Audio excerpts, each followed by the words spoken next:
In my line of work, irony is just another day at the office.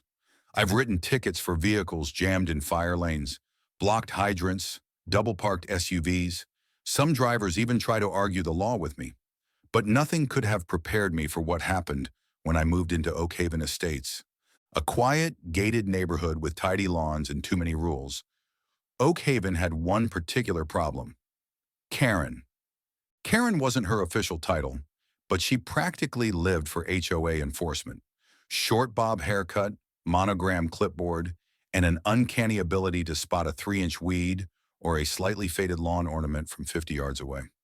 She was relentless, and apparently I was her newest target. I'd only been living in the neighborhood for a few weeks when it began. It started with a note. Scrawled in thick Sharpie on bright pink paper, the note was taped to my car window and read, "This is not a visitor spot. Per HOA rules, move immediately or face fines." I looked around, mildly amused.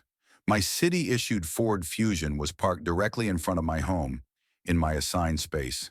It wasn't blocking anything. I had a residential decal on the dash, clear as day. Shrugging, I peeled off the note and went inside. The next morning, it escalated. A bright yellow HOA citation envelope was taped to my front door. I opened it to find the words, "Illegally parked vehicle, second warning."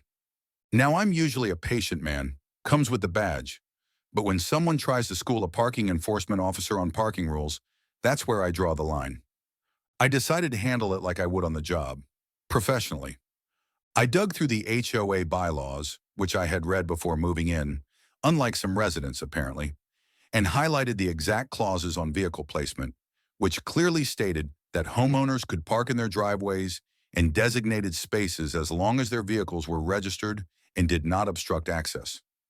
I took a picture of my parking decal and space number.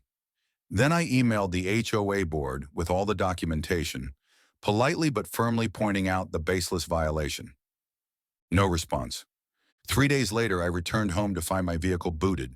Not towed, not ticketed, booted. Attached to it was a third notice, this one stamped "Final Warning," signed, of course, by Karen L. Hensley, HOA Enforcement Chair. That's when I decided it was time for a little field trip. I showed up to the next HOA board meeting in uniform. My badge, ID, and credentials were all clearly displayed. I waited patiently until the open comment period.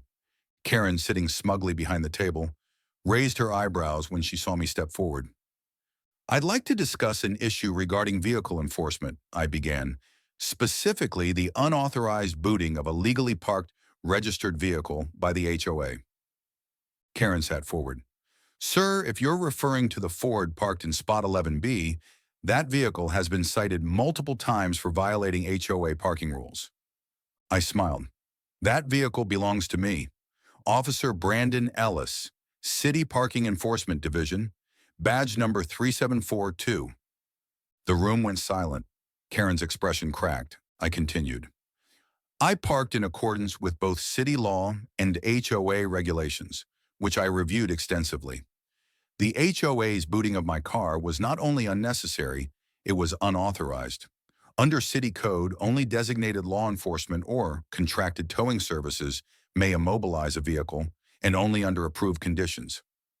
I handed over printed copies of legal documents, city codes, HOA bylaws, photos of the scene. "Unless your HOA is prepared to be fined for illegal enforcement actions, I suggest this issue be rectified immediately." Karen turned bright red. Another board member, a quiet older gentleman named Mark, coughed nervously. "Uh, Officer Ellis, we sincerely apologize. I believe there was a misunderstanding." Karen opened her mouth to interject, but I raised a hand calmly. "No harm done, as long as the boot is removed by tomorrow and any future complaints are based on actual violations.